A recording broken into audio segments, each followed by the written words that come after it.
This week on the Jock and Nerd podcast, we've got a listener-sponsored movie review of 1982 Star Trek II, The Wrath of Khan. Geek Boner. Plus, more Dune is on the way. Eternals hovers on a Rotten Tomato score. Comedy legends join the MCU. And trailers for Morbius, The Book of Boba Fett, Lightyear, and the second half of Kevin Smith's He-Man show. All that and more in this edition of the Jock and Nerd Weekly for Monday, November 1st, 2021. This is Frank Grillo. You know me. But who are you?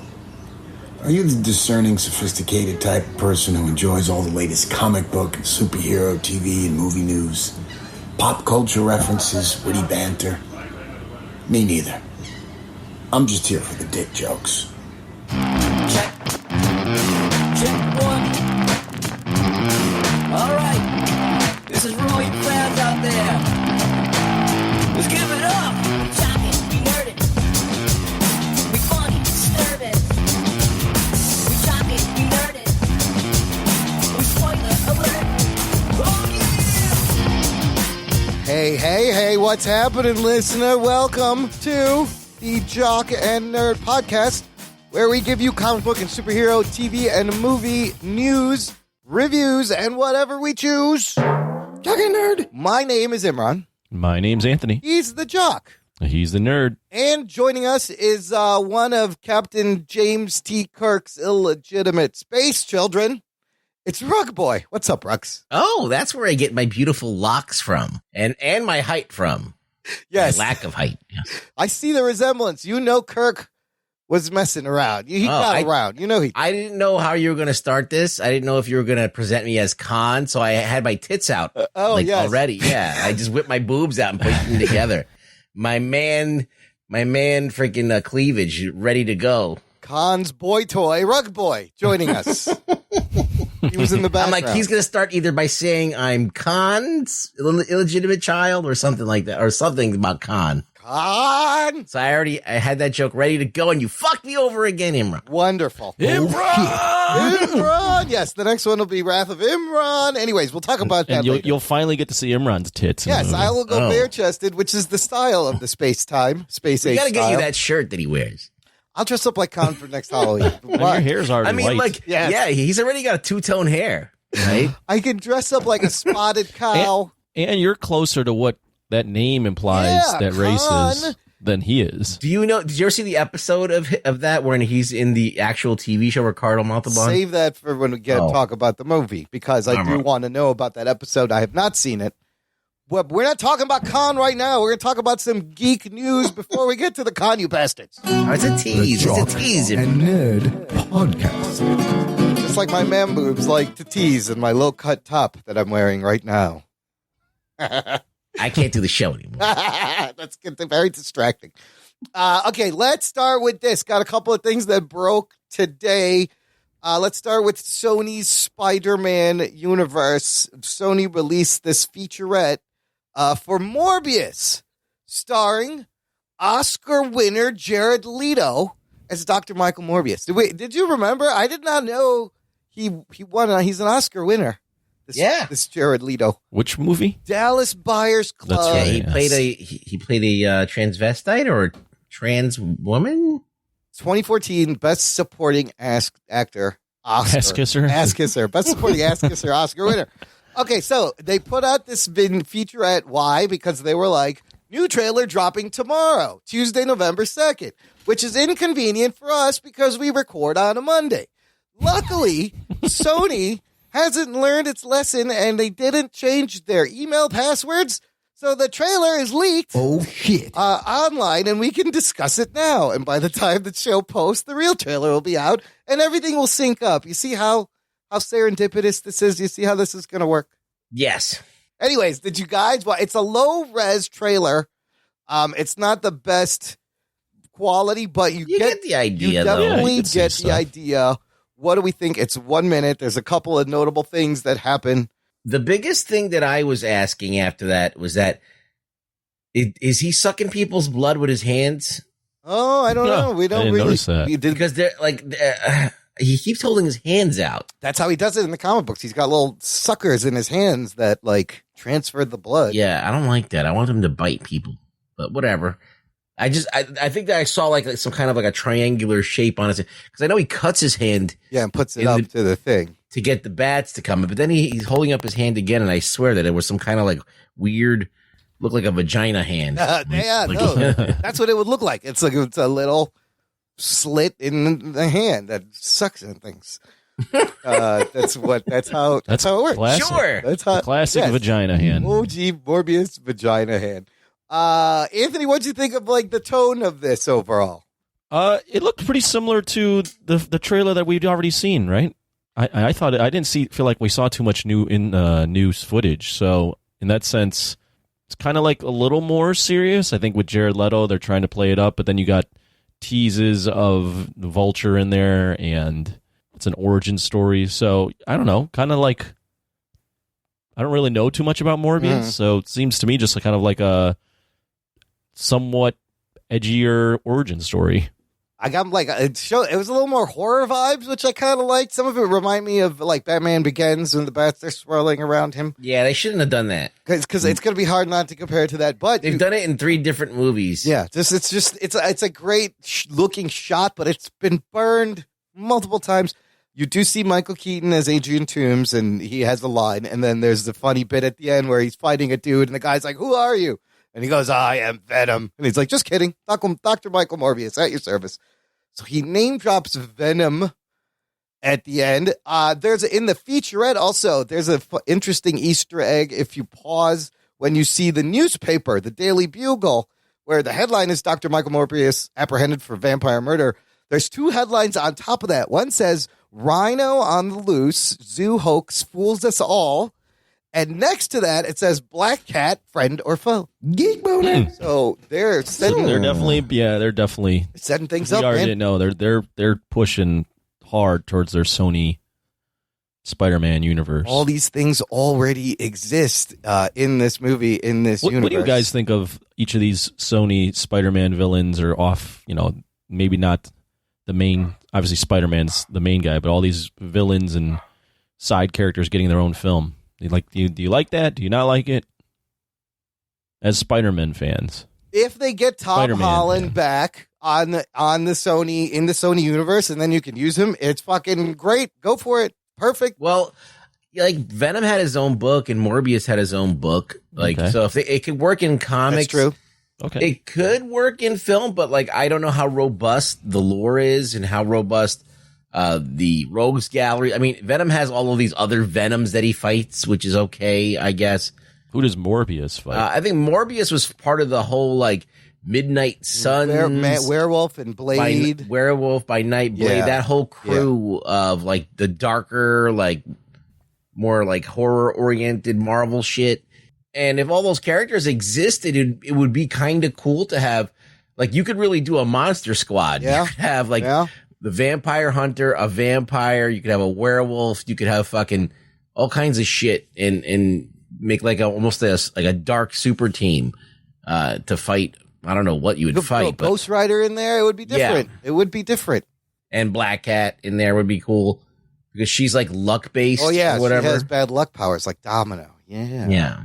I mean, if they pull it off, great. This is coming out January 28th, 2022. There is a new synopsis. It basically says, dangerously ill with a rare blood disorder and determined to save others, suffering his same fate, Dr. Morbius attempts a desperate gamble. While at first it seems to be a radical success, a darkness inside him is unleashed. Will good override evil, or will Morbius succumb to his mysterious new urges? In the movie, also, Matt Smith, Jared Harris, who is playing Harry Seldon on Foundation. He's great. And Tyrese Gibson's in there. Al Madrigal, who is also always great. He's really funny. So, yeah, January 28th, 2022. Every time I think about Morbius, I think about the 90s cartoon and how badly they portrayed him. He's like, I need plasma. Oh, that's right. He's always saying it. He was always whining about plasma. Plasma. Like, shut the fuck up and get your... Yeah. Won't somebody give me their plasma? It's blood, you idiot. You know what? He looks Leto looks all right in this role. I think he can pull it off. Well, I mean, yeah. he kind of looks like a vampire, right? He does. When he's really skinny in that one shot, he looks fucking crazy. He should play Dracula, but this is as close as he's gonna get. He talked yet. about how intense it was filming this movie in that featurette, about how he had to like get real skinny and then kind of bulk up. So I'm still like kind of weary, not weary, just like I don't know how to feel about these movies. I know. Like, I are don't these know either. Marvel? I'm Like, conflicted. should I feel like these are connected to Marvel? yeah. Like, kind of. They are. You see Vulture in there, who was clearly in was it No Way Home? Yeah. They're unnecessary. That's what they are. They're just unnecessary Daily films. Bugle, but this Raimi universe? Is this another universe? What the fuck is happening here?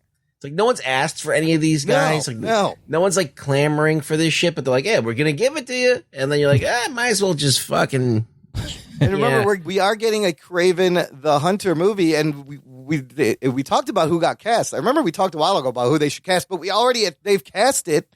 It's what's his name? Who is Kraven the Hunter? Yeah, I forgot.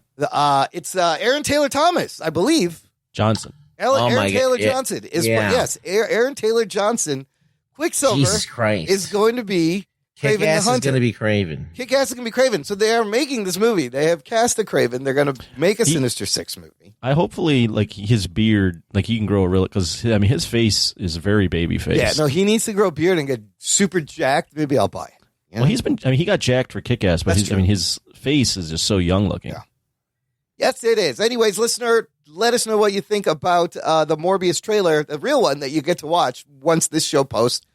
We superseded with a leaked one. Join the conversation. Join the Facebook group. It's called Jock and Nerd Nation. It is a closed, private group just for our listeners. Lots of fun in there.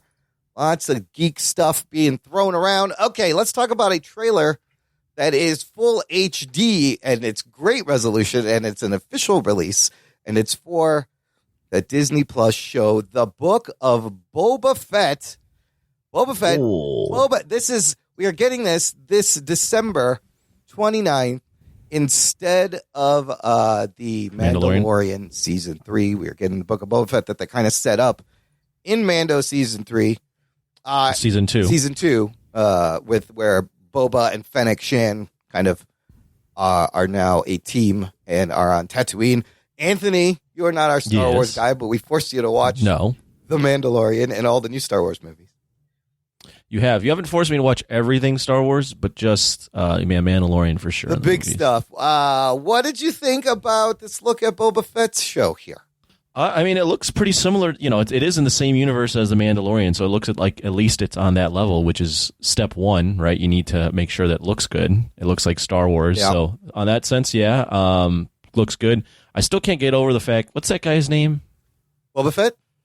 No, the actor that plays him. Tamora Morrison. I still can't get over that. Like Boba Fett's just this guy with a pot belly that's like 60 years old. Well, it looks like he lost a little bit of weight in this. He looks a little bit. Doesn't look as. Looks a little more sleek. Yeah, he does have a cool voice. Yeah. It just. I don't know. Boba Fett being 60 with a pot belly. He's an old bald dude with a scar. Yeah. But yeah, I mean, it sounds like he's now running what. Was it Jabba the Hutt had? Yeah. And Jabba the Hutt was this feared leader, and now he's going to be like more of a benevolent leader, and everyone's trying to get at him. Why does he want to run that crime thing? What is he? What's his motivation? That's all he knows. I mean, he's been involved in the underbelly of the Star Wars universe. There's no reason for him to go to legit now, but he could probably run this shit better. He probably learned. He's still got a code of some kind, you know. I feel like. This is what Star Wars fans have always wanted, right? You wanted to see Boba Fett come back. You saw him this season in Mandalorian Season 2, and now he got his own show. So, again, I'm not the guy to be excited about it, but it looked fine to me. I'll watch it because you guys want probably me to watch it. We're going to be watching this. I mean, this is not the show that I imagined. I would have liked for you guys. Yeah, go ahead. Go for it. Oh no, I said the better question. That it is what you're about to say is what I want to hear. Like what did you imagine and what were you? I would have liked to see. This whole thing was like Jango Fett, you know, he gets killed, obviously, right? And leaves Boba Fett an orphan. And he's got to, like, you know, as a young kid, kind of make it in the underground. And I would like to see how he becomes Boba Fett. But, like, a prequel. Like, almost like Boba story? Begins. Yeah. But, they may have some flashbacks. They may be able to tell part of that there is story. some of that in the Clone Wars and in Rebels. They cut in some of that young Boba Fett stuff, but I'd like to see him like more as like a teenager or like just like in his 20s or something like that, where he's still kind of young, but figuring shit out, but like maybe more reckless or something like that. And he kind of figures out like how to fucking do his job. But did somebody say Boba Begins? Yeah, I did. He said that. He did say that. That's pretty funny. But I mean, this is nice to have the bookend. They could always go back and do that movie. Yeah. Like, and that's kind of brilliant because they're like, okay, we're going to do old man Boba now and let him kind of go off into the sunset. But now then that'll leave room for the other thing, the prequel to come out. So, they could always do it. And now they can build more interest in new fans this way. So I love this idea. I love Ming-Na Wen as Fennec Shan and the fact that Jabba, this is after Return of the Jedi, Jabba is dead. So there's a vacuum of power in the underground on Tatooine. And a lot of people are like, this is the fucking godfather of Star Wars, like Boba sitting on the throne, calling the shots, trying to run it better, and having all the power. And he has never been more badass than when we saw him fight in the Mando season 2. Like, that was great. There's a shot in here where he's got crazy eyes and he's fucking pummeling someone with his stick. I love that shit. I'm down. This is great. I want to see him take over the fucking criminal underworld. If it's like a crime gangster Star Wars show, that could be cool.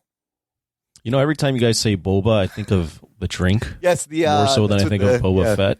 What is the boba? That's like the tapioca, right? Or what is it? Yeah. What are those little things? Fish eggs? I think no, they're not. I think some of my fish eggs. Yeah, it's definitely. It's I believe it's tapioca. I don't really drink that stuff all that much. It's good. It is good. Yeah, it's hard when those things come through the straw. It's funny. Yeah, well, you need the thick straw. You need the big straw. Yeah, they give you the big thick straw, and then you punch it through the fucking top of the drink. I don't think I've had it, but I've seen people. Yeah, the kids love those boba. Bigger straws are even worse for the environment than normal size straws. I'll just have you know.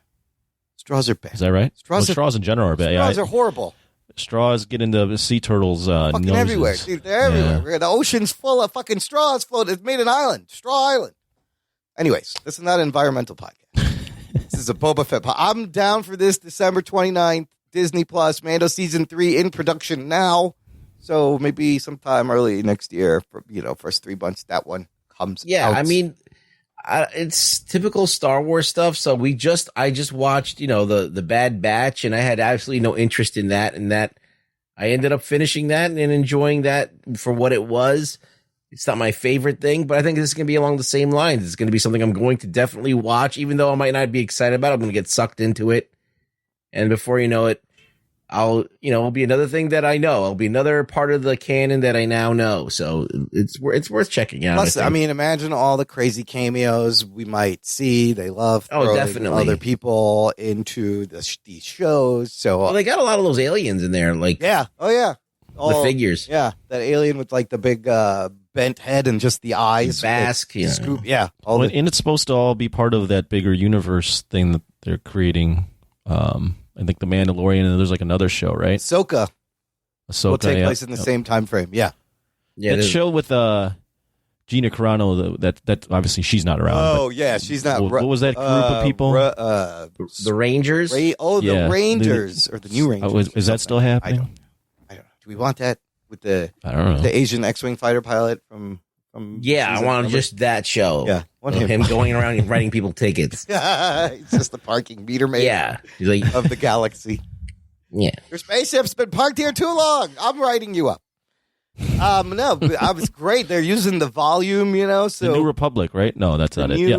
The new Rangers or so. Rangers of the New Republic. Rangers of the Republic. I don't even know. Rolls right off the tongue. Yes. There's going to be Obi-Wan show. Very memorable. Ahsoka show. Everybody's getting a show.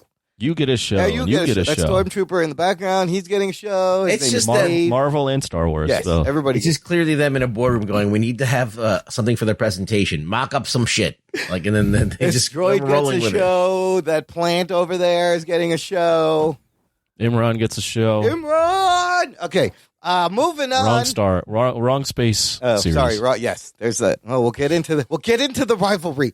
Let's talk about Dune, you guys. Listener, if you haven't heard our review last week, go back. We reviewed Dune by Denis Villeneuve. And on that show, Just mocking his name every time. I know. We I can don't say it. We know how to say it. We just don't want to say Denis it. Villeneuve. I love him. He's a great director. Look, Denis Villeneuve. much respect to Denis Villeneuve. Yeah. But I'm sure he's glad you got your respect yes, today, Imran. yeah, I'm sure. Now he can sleep soundly. Denis. You do know my name. Denis. I love saying Denis, though. Once Rugg said that, I couldn't stop saying Denis. Because it's just So penis. funny. I know. All it needs is a little line.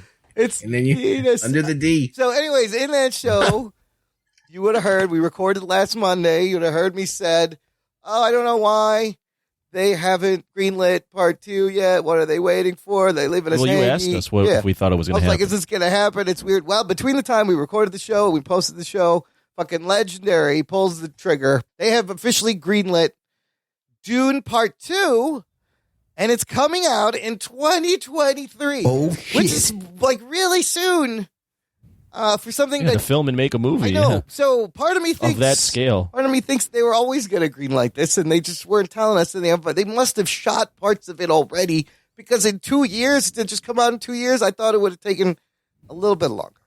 Well, if they already have stuff like lined up and they already had made the sets and everything, they just have to, pay to hold them over, I guess. Or Yeah, I don't break think them that- down. I don't think it means they've already were going to do. I don't think they were going to. I don't think it was a guarantee they were going to do it. I think they definitely had plans for it to be a big franchise. But you look at with John Carter 10, 15 years ago. Yeah. They had plans for that and they didn't. They stopped. So I think it's just from what you said last week about the numbers it pulled at the box office, the numbers it was pulling on HBO Max. It was like the best opening for WB for a day and date release. So might as well, and hopefully. Maybe they think they've got something here, and it looks like fans have responded to it pretty well. I mean, it would have been a shame to leave people hanging with that ending. The other movie like this people bring up is after Lord of the Rings, they were going to make that Aragon. Remember they made Aragon with that one dude? Yeah. It was going to be like a trilogy, and the first one tanked, and they just killed the whole thing. But this is like a 2-part, book that everybody knows what's going to happen. Also, it's gonna be a trilogy. yeah, he says he hopes to do. Denis also went on to say he hopes to do Dune Messiah Because that tells the After rest part of 2. Paul Atreides' story. It's like 15 years after Dune. Is that a different book? It's Yeah. it's a sequel. It's called one of Dune the- Messiah, Yeah, yeah. one of the Got it. sequels. 'Cause there's a lot of Dune books. There's 5 sequels. Messiah is set 12 years after the events of Dune, and it's about Atreides. Part of me from doing some a little bit more research after the show, Yeah. and I'm not saying anything that's groundbreaking here or not than anything that anyone else has said, but I feel like Dune, especially after thinking about the movie again, I feel like Dune, this is better served as a TV show, Yeah, just because of all the depth that's in these books or in the books. Yeah, I mean that's why people said it was unfilmable. There's just a lot of dense stuff, and you have to really know what you're doing to where to spend your time. With developing this story. But if he's doing a trilogy, I mean, he really can wrap up. He's already skirted a bunch of stuff and cut a bunch of stuff out. So he's trimmed it down enough that he could tell the story of Paul Atreides becoming the whatever. And if he wants to end it or the book end and finish out Paul Atreides' story, he can do that with Messiah. It's just not a natural 3-part trilogy. It's kind of like a afterthought of the, it's almost like a duology. Or does that make even sense? Well, it's a Force trilogy. I understand what you said. I don't know if that's a word or that's a not. word. But yeah. Is it? I don't know. I It's have like no a idea. 2-parter. 2 parts of one thing, and then It's one really part a of the other. 2-party. It's really a 2-part version of one book. It's 2 separate books, right? So it's actually 2 books, but you're doing one book as one movie, and then one book is 2 books. Well, Harry Potter did that too, right? They split up that last book into 2 Yeah. movies and stuff. So the people do that. I'm glad we're gonna get to see fucking Paul Atreides ride a sandworm. The movie has almost made $70 million domestic. Opened at number 1 again in week 2. Worldwide, it's made $293 million, almost $300 million worldwide already. So that's not bad. Let's talk about the big movie coming out this week. This month's big superhero movie from Marvel, Eternals, coming out this week, Friday, November 5th. We'll be seeing it on Thursday, November 4th. And last week we talked about how the reviews came out, the Rotten Tomatoes score came out, and it was kind of, divisive and sketchy. And, well, it's even weirder now. So, currently, on Rotten Tomatoes, let me just set this up with the lowest rated Marvel movie on Rotten Tomatoes is Thor: The Dark World at 66%. Okay? Right now, Eternals, with 140 reviews, is 59%. Oh, shit. Wow, that's bad. 5.9 out of 10. Now these are paid critics. Well, report on IMDb, I believe. Was this IMDb? Yes. So there's an article from the Insider. On IMDb, they're saying it got review bombed because of the LGBTQ representation. Yeah, but those aren't legit reviewers, so why even bother? And it's IMDb doesn't matter. So what is going on here at the fucking Rotten Tomatoes then? Yeah, I don't think IMDb. I would rather listen to these. These are people that have reviewed movies for a while, and they're national reviewers. And you can't review bomb on Rotten Tomatoes anymore because you have to purchase a ticket and prove you've seen the movie to leave an Not audience. with the critics score, you can't review bomb. So I think that's misrepresentation. No, it's not review bombing where like angry fans are, with fucking agendas are going on and like trying to make a movie fail by, whatever. These are legit reviews that don't like the movie. Yes, on the Rotten Tomatoes side, these are legit reviews, calling it a mixed bag of reviews. But then on the IMDb, which whoever cares about those ratings, but I never go by the IMDb. That's people are saying that it's being review bombed over there because they're mad. Oh, definitely. Because sure. there's a openly gay family in the movie. It's the most diverse cast a Marvel movie's had. There is a deaf superhero for the first time. There's a lot of crazy, cool shit in this movie, and sometimes that makes people mad, I guess. I don't know. Well, there's people who have nothing else to do, but... But, Anthony, the Rotten Tomatoes score, the fuck's going on here with this 59%?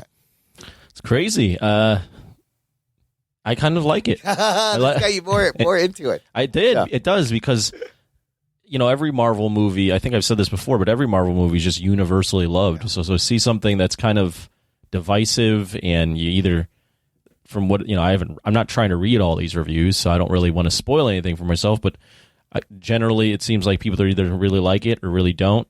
And that's kind of fun. That's kind of different for Marvel to have this kind of reaction. So I'm now very curious to see where I'll fall on. After watching this. The lower this thing drops, the more intrigued I get. Like, oh my god, what could be? This is either maybe she bit off more than she can chew, or they got it wrong. I don't know. It's gonna be interesting.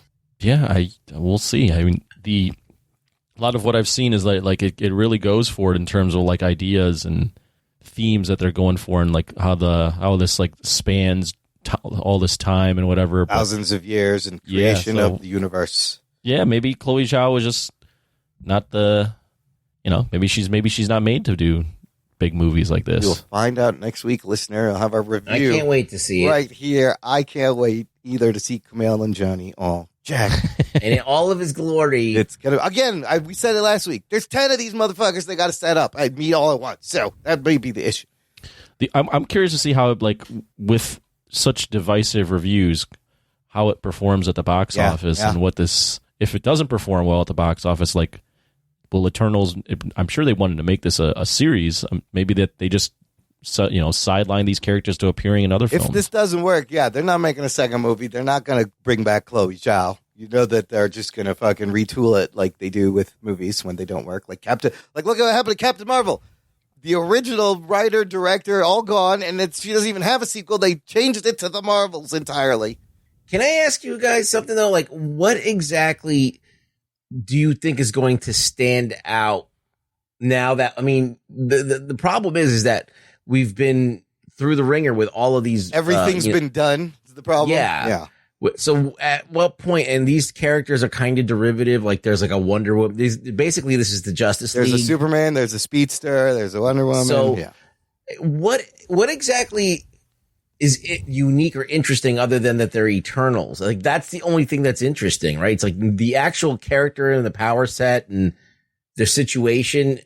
They're all like of a similar situation. Like, they don't have like all like these backstories where someone's mom died or whatever. Right. They all come from the same place. So I'm like, and that's what I think is the interesting challenge is like, how do you do this? Like you do this story about these things that are like so far away from humanity that are like, they all have a similar origin, and all these archetypes that we've seen before. How do you make that interesting and palpable?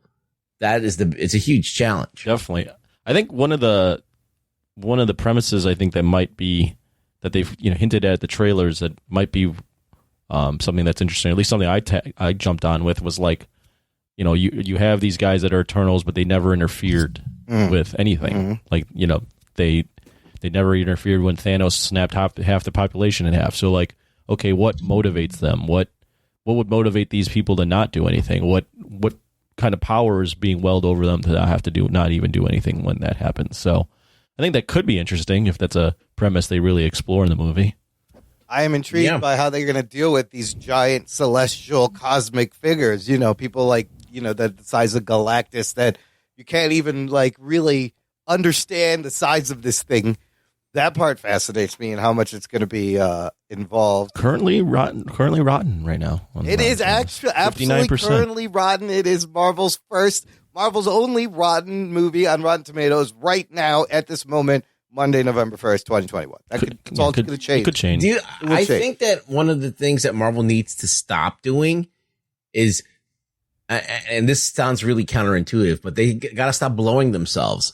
Like they came out the gate with like Kevin Feige, like this is an Oscar worthy film to create buzz. So now when you get the reviews in, your expectations are like, oh, this shit's going to be fucking crazy. And then having expectations sometimes will fuck with you. And they're coming off like a really well-received, well-reviewed Shang-Chi movie that is essentially all the best Marvel formula done right for a crowd pleaser.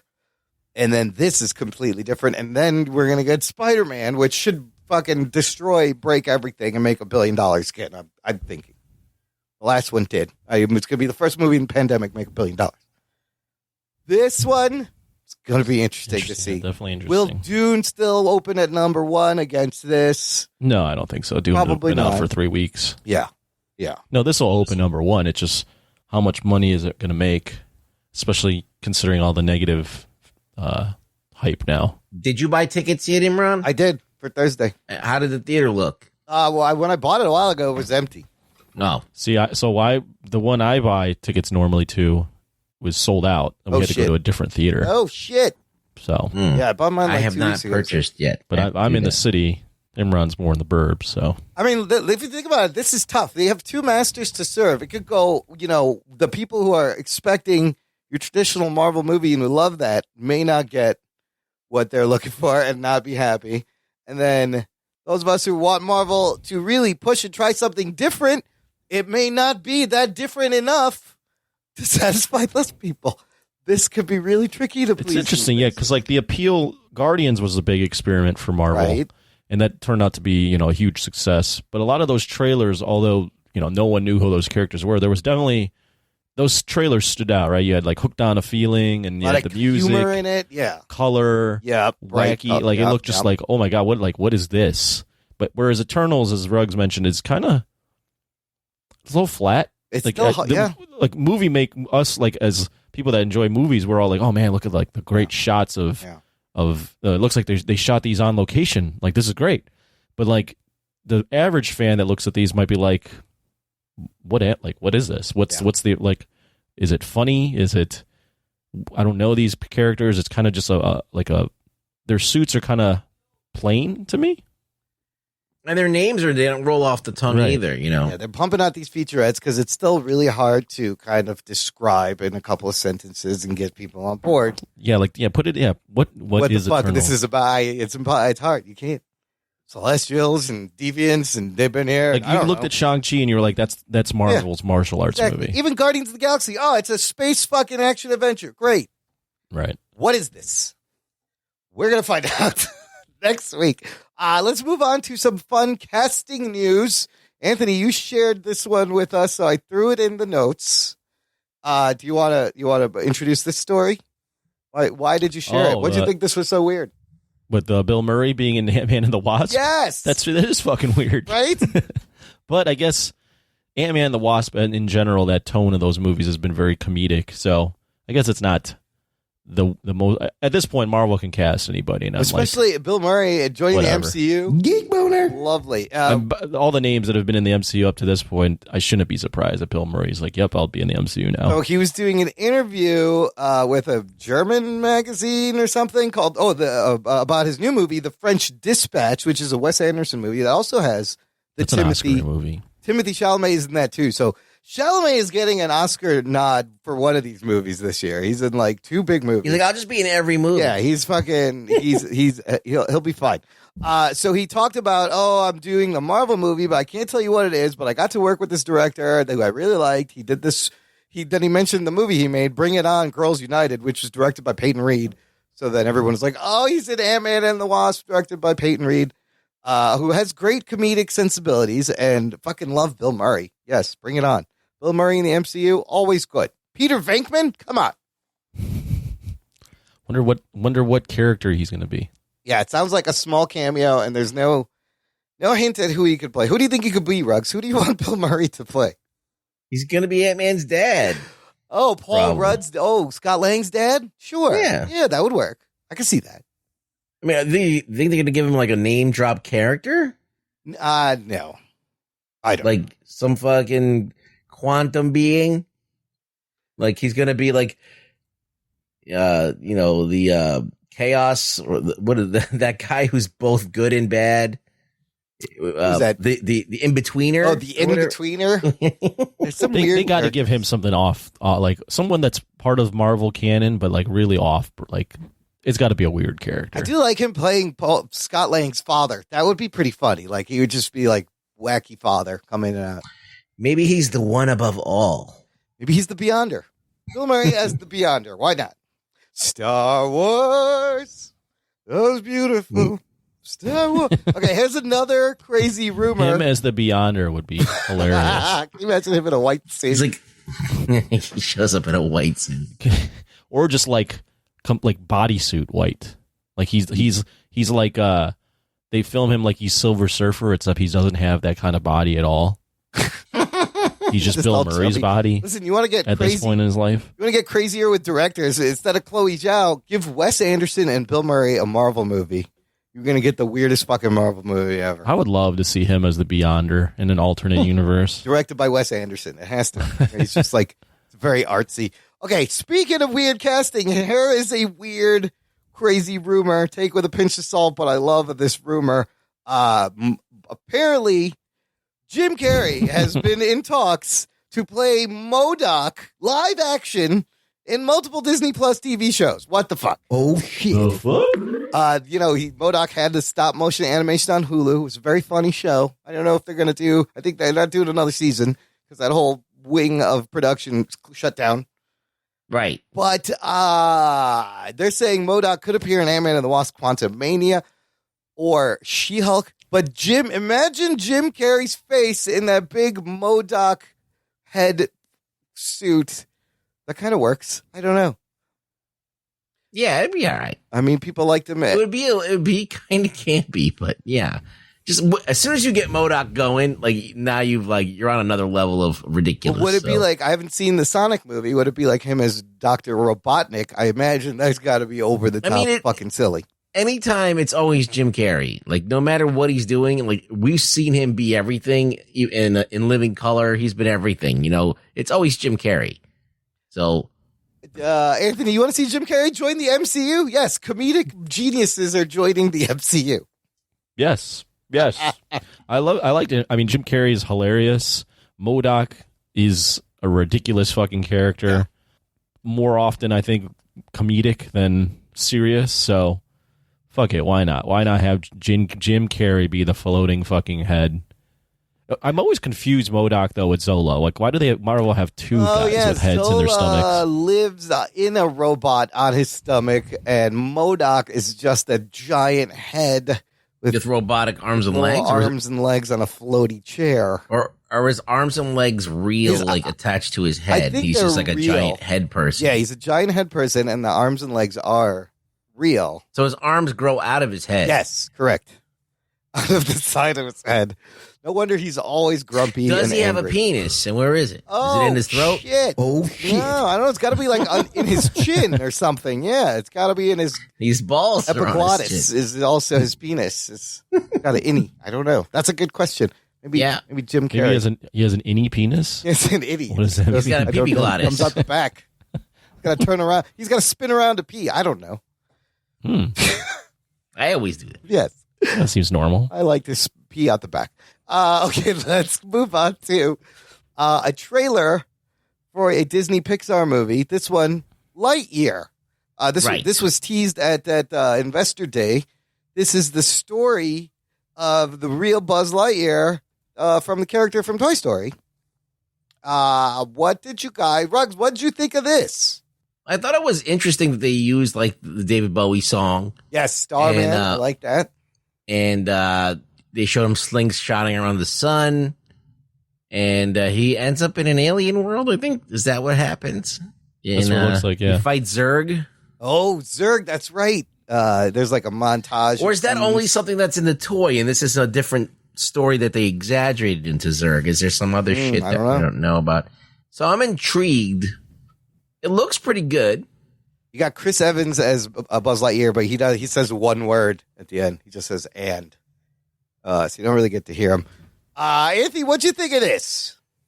Well, it'll probably be good, right? Because it's Disney Pixar. Toy Story is a beloved franchise for them, so I'm sure they're putting in a lot of work to make it happen, to make it be good. I'm still like, oh wow, like I didn't know that they would go this route where like the toy, like now there's some lore behind the toy, and like there was this epic thing. Because if you look at like the Toy Story universe, granted it is toys talking to each other, but other than that, it's like pretty grounded. Like you didn't know that there were aliens in the Toy Story universe, and this kind of implies obviously that there are aliens. So then again, I guess Pixar, everything's it's a shared universe. So I mean, I just talked myself out of that. This the same? That's a good point. That toy was based off this character that it exists on another planet. I'm so confused. The best thing I saw of this though was the memes online of that shot of Chris Evans or Lightyear looking at the suit, and they were like, Buzz Lightyear looks like that racist ass cop that's going to pull you over during a traffic stop. Oh shit! Oh shit! You don't want to get pulled over by Buzz Lightyear. And I was like, he kind of looks like one of the Winklevoss twins from the Social Network. Oh shit! He looks like a Winklevoss twin. Yeah, but you see the actual Buzz Lightyear costume. I thought the graphics look amazing. Some of these shots remind me of Star Wars. This looks like an amazing space fucking adventure. I was kind of impressed. I was like, oh shit, look at this. This looks really good. I'm always impressed by Pixar's latest thing. Pixar also will tie into our movie review later in the show. Stick around. Believe it or not.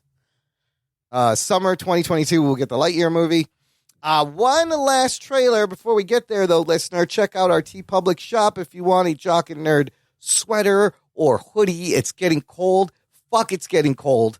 So you need to stay warm. We have lots of comfy things to keep you warm with our logo, with Rug Boy's face. There's also mugs and travel mugs and face masks, pillows, tote bags, lots of things. jockandnerd.com/shop. Buy some shit, wear it out, promote the show, and we will appreciate it. Last thing is a trailer. This is just for me and Ruggs, Anthony, so you can scroll your Tinder. All right. It is because it is the trailer for part 2 of Kevin Smith's Masters of the Universe Revelation show on Netflix. Part 2 being released later this month. What is the date? November 23rd. And there's an action-packed trailer with some crazy shit in here, Ruggs. Yeah. I liked some of the things in here. I like the moment where he goes, I don't need the sword to become fucking He-Man, and he calls the power. And he becomes, they're calling him Savage He-Man. He's fucking yoked. He's huge. Yeah, that was the original He-Man. Oh, right. From the comic books that came with the figures. He was just like a savage man. And then the Enchantress, which is now the Sorceress, gave him the armor and the sword and everything to become He-Man, and an axe, which he never wields for some reason in the show.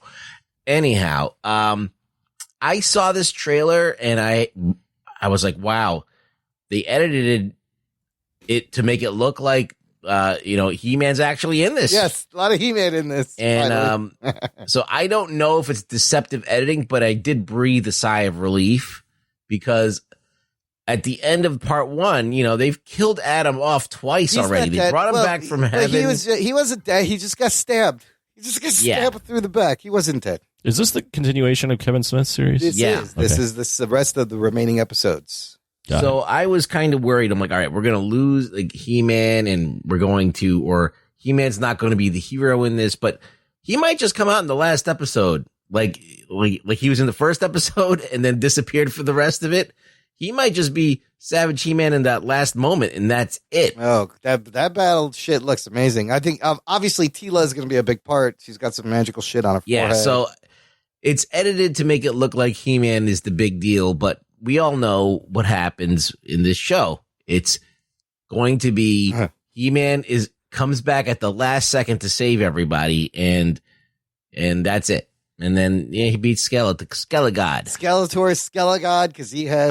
I'm down. I'm down. I'm not shitting on it. I think, but it's just predictable. That's all. Oh, and then my favorite character, Orko. You hear his voice. Spoilers for the first one that he was. Spoiler alert! Spoiler alert! He was apparently sacrificed himself, but I loved Orko, and so I think he's gonna come back because you hear him say some shit at the end. I was like, oh shit, Orko's still alive. Great. Yeah, I'm down to watch the rest of this. Yeah, I can't wait to watch it. I'm probably going to binge it one night. When does it come out? November 23rd. Oh, that's a while. On the Netflix later this month. Okay, that's it for the news portion of the program. We're going to take a break, play some promos, and come back and review a really, really old Star Trek movie. You'll find out why right after this. After these messages, we'll be right back.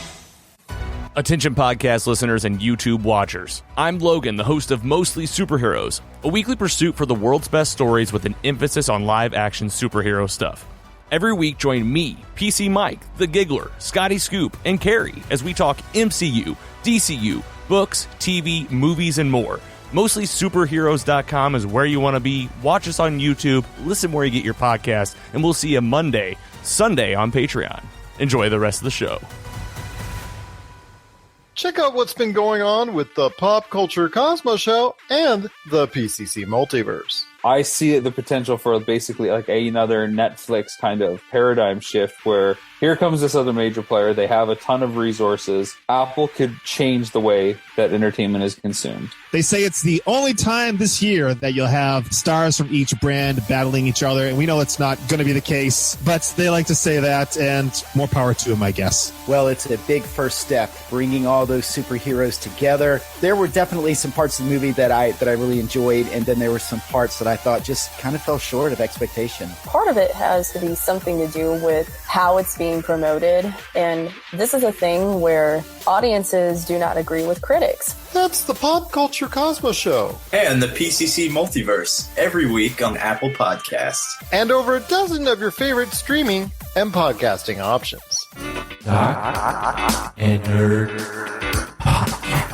Listener, if you enjoy the show, do us a favor. Do us a solid.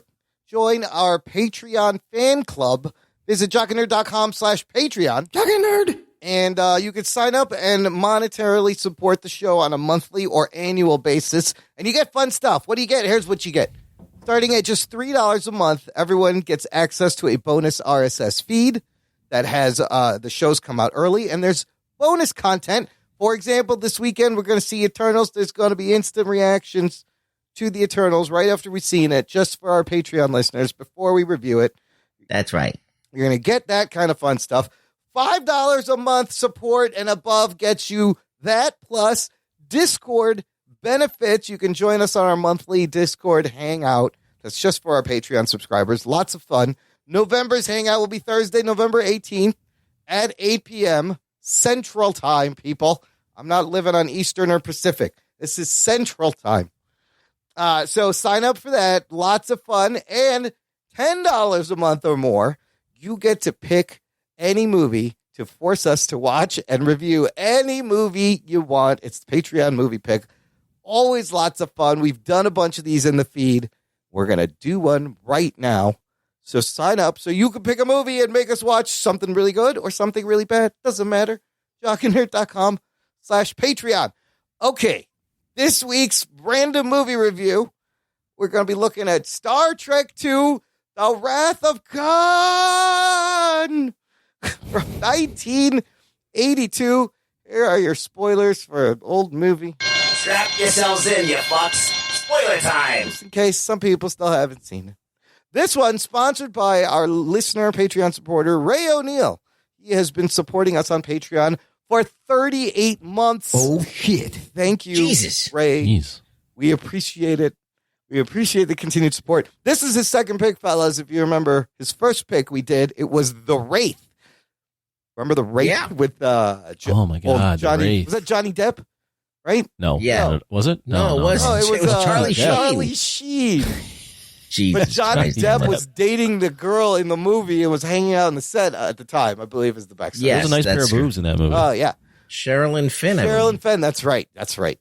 Yes, Charlie Sheen, The Wraith, that's back in episode 313. You can listen to that review. So he likes movies with the word wrath or wraith in it, I think is the first thing we can deduce about the Ray O'Neill. Wrath of Khan. Okay. And they're both revenge films. Oh, that's a good point. So Ray's got a type. Okay, got it. Wrath of Khan, Star Trek II. This is the second of 6 movies that were based on the original TV show that ran from 1966 to 1969, created by Gene Roddenberry. There's a total of 13 Star Trek movies overall. First movie came out 1979. This one comes out 1982. So we have to compare a lot of things with the first movie and why the second one got made. The first movie on Rotten Tomatoes, 43%. The second movie, Wrath of Khan, on Rotten Tomatoes, 88%. Much improvement. The original movie cost them $45 million to make, and it ended up making $139 million worldwide. This movie, so the first movie wasn't critically well received, and they didn't really even want to make the second movie, so they only gave them $12 million to make the second movie. Opening weekend, this movie makes $14 million and goes to finish worldwide total $97 million. Now, that is less than the original movie. However, this movie remains, because of the cost, the most profitable Star Trek movie still is Star Trek II Wrath of Khan. Yeah, the first movie, they spent a shitload on it. Yeah. And it was really serious, and it didn't really have the same tone as the TV show. It didn't have like that sense of adventuring and stuff. It was kind of like more like drawn out and slow moving. And yeah, people didn't like it too much. Yeah, but the effects were great. Right. They were like trying to be like Star Warsy or whatever. Or I don't know, Star Wars even out yet. I don't know. Was it? The 78 was Star Wars? 77. I think the first Star Wars comes out. So, and 79 Star They Trek. were trying to do those highly detailed miniatures, and this, and, you know, everything was filmed in slow motion and shit with like frame rates and shit. So to make it look like, you know, epic, and it probably cost them a shitload of money. So this one's like decidedly cheaper than $12 million from $45 million. That's like, wow. Yeah, that's a huge cut. And we'll get into a little bit later what they did to keep the budget down and still have a finished product. This movie directed by one Nicholas Meyer, written story by Harvey Bennett, Jack B. Sowards, and a screenplay also written by Nicholas Meyer. The movie had a lot of rewrites. Nicholas Meyer comes in last, writes the script, directs the movie.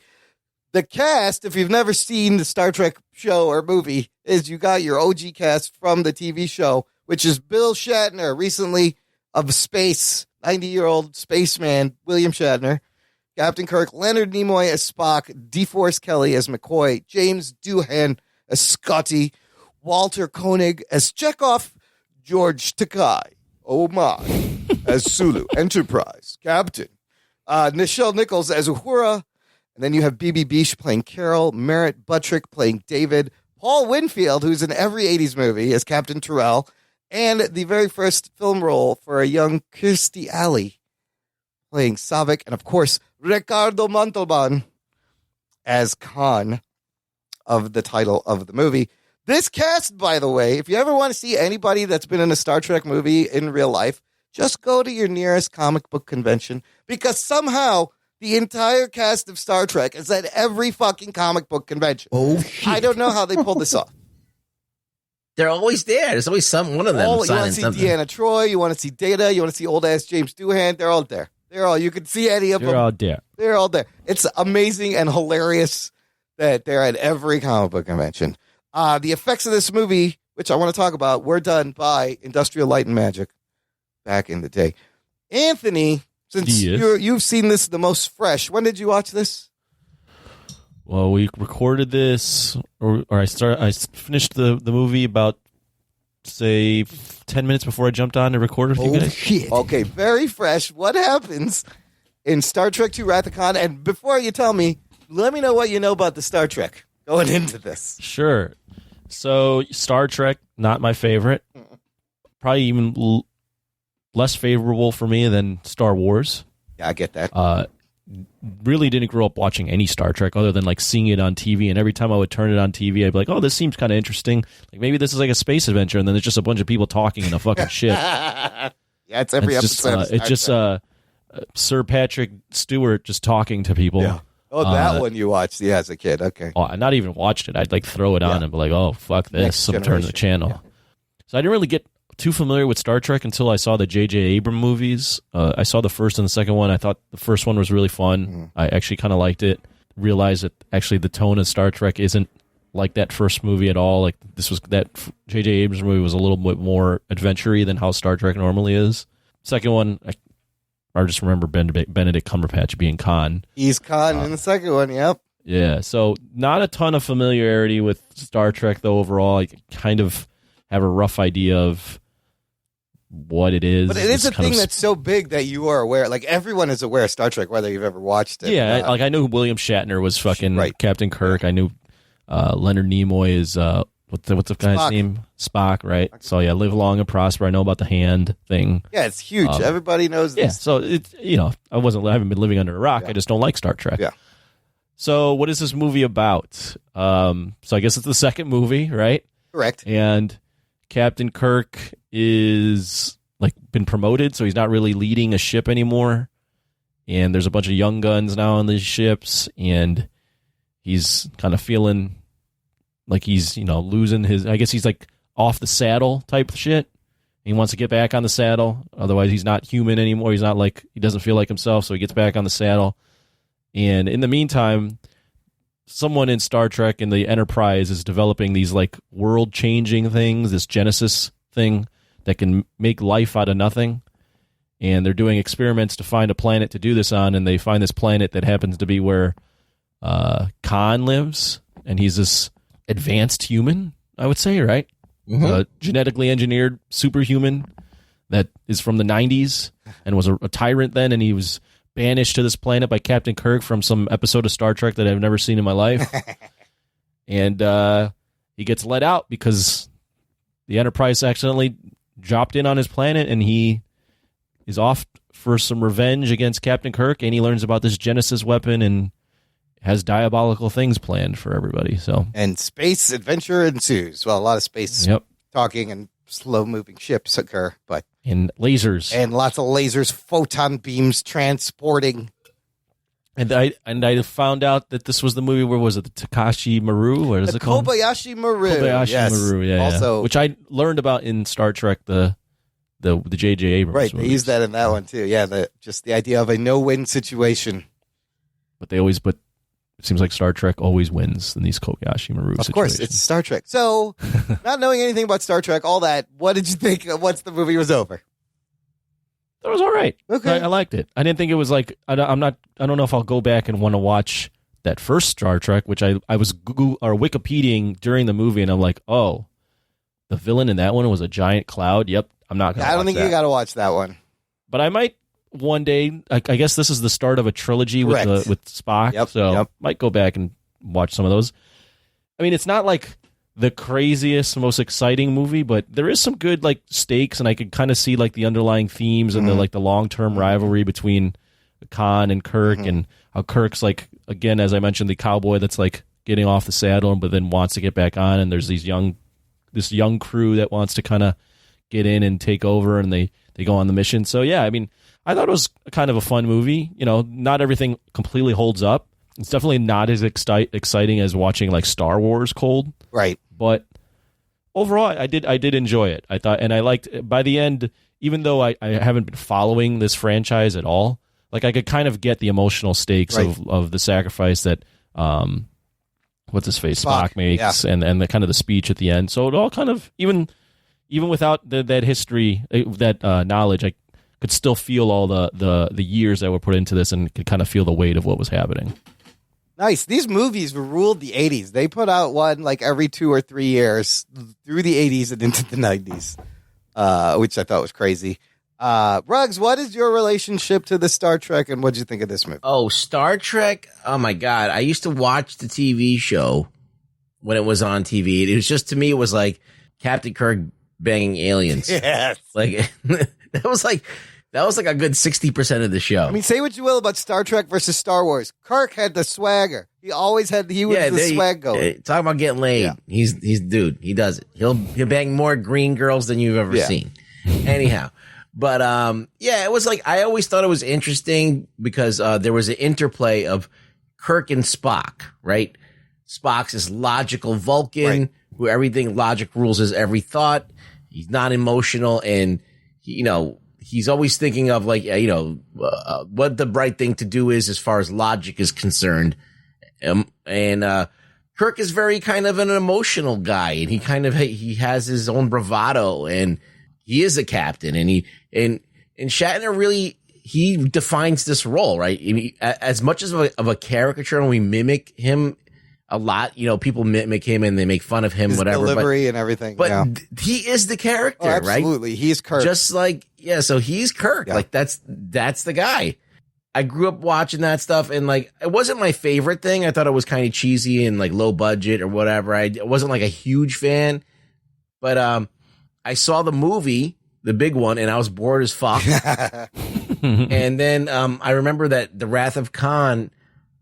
A couple of my friends went to go see it. My older friends are like, "Yeah, it was actually pretty good. It was actually like a fun movie."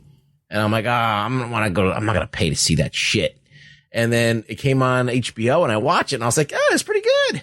I'm like, I should have watched it in the theater. But like, now that I watch it now, I'm like, the effects weren't that good. They tried, but I mean, like, I didn't know anything about budgets back then. Right. I didn't know that they skimped on it. Right. It was just like, it's just slow moving ships firing, spamming each other with lasers, but I did like this movie, and I want to go back and rewatch Search for Spock and some of the other ones. Yeah, and then there's Voyage Home, which is like the third part of the story.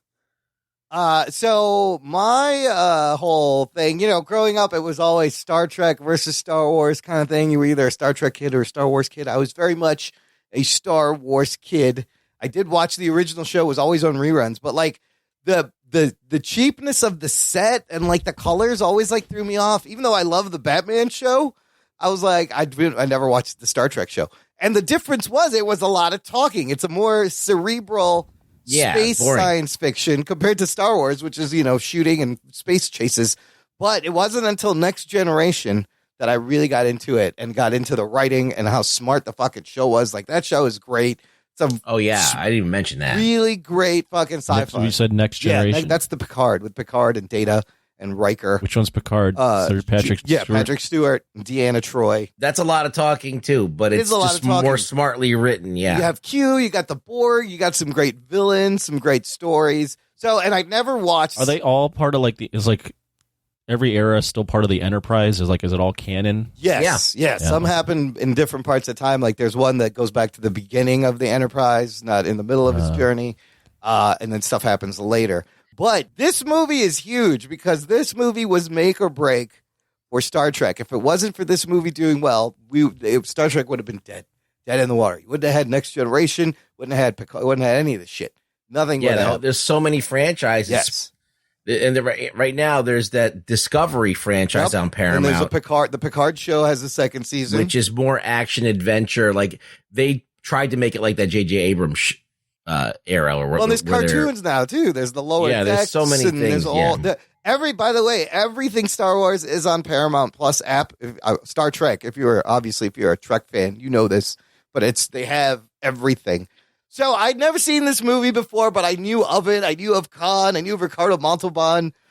And there's a certain charm still to this fucking movie. There is. There definitely is. That's enjoyable. I appreciated how this one's actually character driven as opposed to like most of the Star Trek shit was like stuff would happen and the characters would react to the plot. This is a very character driven and it has action.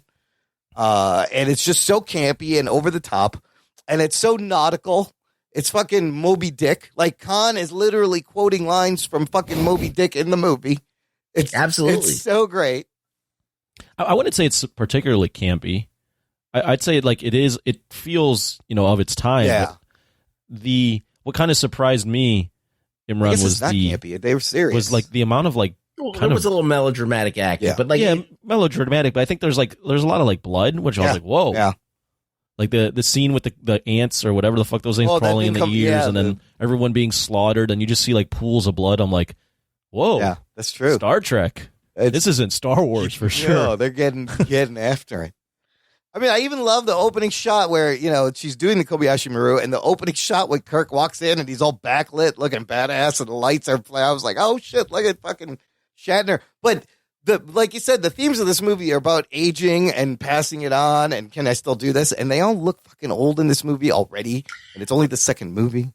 The only thing I didn't like about this movie was that the rest of the cast didn't get to shine because it was so concentrated. And I think a lot of that's the reason why the movie works a lot because the characters that they do spend time on really, really anchor it. Yeah. But I would like to see a little bit more of the other characters. Oh, it was the Kirk show. It wasn't the fucking because like Kirk Sulu show. got nothing. Yeah. No. Captain. And Nichelle Nichols got nothing. Uhura Which one is Sulu? George Takei. George Takei, yeah. And then Uhura. Uhura. Even like if you weren't like I at least knew about Spock.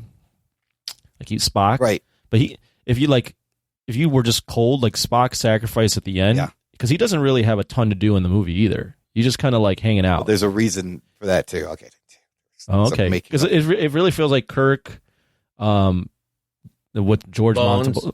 What's that? Yeah, Bones, McCoy. Yep. And the new girl, Savlik. Savik. Yeah, they introduced a new character, Mr. Savik. Kirstie Alley looking pretty good back then. Yeah, dude. I had a crush on Kirstie Alley back in the day. Yeah. Then she does like Look Who's Talking, and then she gets Cheers and gets really big. But yeah, this was her first movie. She looked good. Yeah, and then those were really the main characters. I guess Shevchenko kind of gets a little bit of a boost. Oh, Chekhov because he's with Terrell. But they add like these new characters, and you're right, they don't even give the regulars anything to do. Anthony, what'd you think of Khan's outfit and the bare-chested look of space?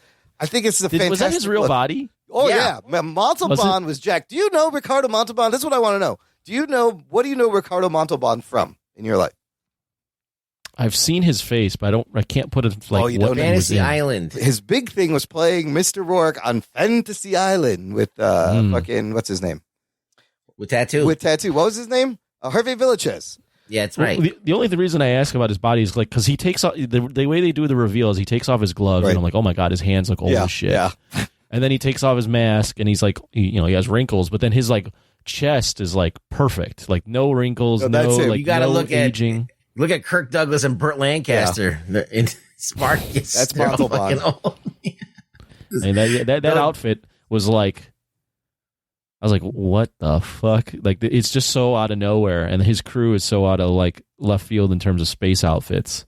Yeah, it's so crazy. It's like the Fremen on Dune. It shouldn't work. It shouldn't work. Oh, it shouldn't work at all. You should be so distracted by this that you can't watch the movie, but they still manage to pull you in, even though like, absolutely. Like, look at this guy's, look at his chest, like, cleavage. It's just this tits are hanging out. For an old guy, what the fuck? So is he's supposed to be genetically engineered, right, and like super smart? Yeah. The only thing is like when you write a character that's supposed to be super smart, and then the entire movie he just gets outsmarted by Kirk.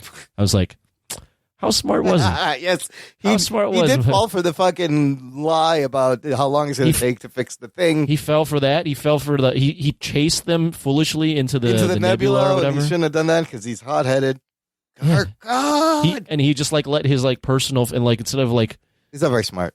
taking the Genesis and just like ruling the world. He like just uses his like personal vendetta against Kirk to like cloud everything he's doing. Yeah, he's obsessed. He's obsessed. The for cool sure. thing is, Ruggs, correct me if I'm wrong, but Montalban played Khan in 1967 episode of Star Trek, which was 15 years earlier, and he says, "I've been hunting for him for 15 years."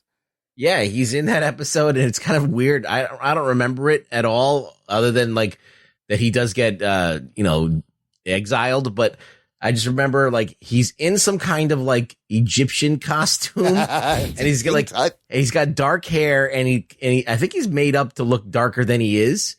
So it's because I mean the guy Montalban, he's I don't know what his lineage is, but like he was definitely a lot darker. He's Latin, Latin something. So they probably made him up to be like Khan. What they expect a Khan to be? The name is weird. Yeah, it's like Khan Noonan Singh is the character's full. That's an Indian name. Yeah, it's total Indian. Right. So I thought it was very interesting they named him Khan. But he's just like straight up like he's just Hispanic accent. Yeah. Like proud Hispanic accent. Yeah, there's like the personification of not giving a fuck when you're casting. Like I just remember him and Kirk like fist fighting on that episode. Like they're just like going at it, and then Kirk gets the better of him. Speaking of which, I think it's hilarious they never even meet. Kirk and Khan never fucking meet in the movie. They never actually have them on screen on the same set at the same time, which I thought fight each other. I did too. I was like, that's what this movie is missing. Is just one in-person interaction. They never are in the same room. Makes me think the budget, right? That's got to be budget. When they were on Genesis, he should have showed up. Yeah. When they were on that whatever that cave they were in. Yeah, in the planet where they made the life down there. He should have fucking went down there. He knew he was there. He transported the device away. Then he should have came down. Yeah, I have to think that they couldn't have those two guys. I'm sure their egos would not work. Probably. No, I'm not saying that. I'm just thinking maybe it's the ego, but I was thinking maybe they had them each for a certain time, and the times just didn't overlap, so they had to write the movie in a way where they only communicated via television, or whatever they call it. I can see that. And then we find out Kirk has a fucking space baby out there. And that was a nice moment at the end where he's like, "I'm proud of my dad." I was like, oh, they gave him a lot to do, Kirk. Right? Yeah, he's got to depth. Yeah, he's got to retire. Yep. He's kind of like not retiring. He's become an admiral, and he's going to be pushing paper behind the desk. He wants to get back on the ship, and he's handing off his ship, like his fucking pride and joy, to some like young people that he's insulting them the whole time. Can they even steer? It's Kirstie Alley's a Vulcan too, right? Yeah, she's a Vulcan. I thought she was like Spock brought her in, or he knew her. Is what it seemed like, or something. It's Spock's protege. Yeah, Spock's protege. Gotcha. Yeah, but then he's got father issues. He's got this father-daddy thing going on. Kirk. Kirstie Alley did such a bad job, they replaced her with another actress for the rest of the movies. What? Oh, really? The same character? Yeah, no kidding. Yeah, same character. Oh no, but different actress. Yeah, you didn't really get Vulcan vibes from her like you do from Spock. Yeah, no, Spock's perfect with that. He's completely emotionless. Kirstie Alley's talent is in the comedy. That's what she found out later. Yeah, in her career. Yeah, no, Kirk also had, and then you had the the daddy issues, but then you also had like the friendship with Spock at the end, and you had the personal vendetta against Khan. So yeah, they gave that character a lot to chew on. Yeah, there was a lot of character things going on, and I think that ending was huge. We'll talk about what happened at the time, but for them to kill fucking Spock was balls, I thought. I forgot that happened. How long had the show been out by that point, right? The show... Like 12 years? Yeah, so the show ends in 1969. The first movie comes out 10 years later, 1979. How long was the show, the first run of the show? Only 3 years. So 3 years, but Spock obviously was in it. He was in every episode. He's the main character. And then you had a 10-year hiatus to bring the movie, and then he's in this, so... 14, I mean, not continuous, but at least this character had been around for 14 years. And he comes back, or somewhere I think, right? In the next movies? Yeah, the next one's called Search I think for his Spock. movie, it has his name in the title. So he's going to come back. But, like, I mean, for 1982, what a crazy thing. Like, what a crazy ending. If you didn't know that was going to happen, you went in and you were a Star Trek fan. I didn't know that. Right? Yeah. I was like, oh, fuck, I forgot. Like, I remember later. I was like, oh, yeah, this is the movie. That's the most memorable thing about the film for me. I forgot about everything except for Spock dying. It's a great moment. It's acted well. I liked it. He has a very, very touching speech. Yeah. He's like, it's logical, Captain. I was the only one who could do this. He's like, I'll always be your friend, and he does the fucking, live long and prosper, and then he does the hand thing on the window. It's so which sad. Titanic then bastardizes. Everybody bastardizes.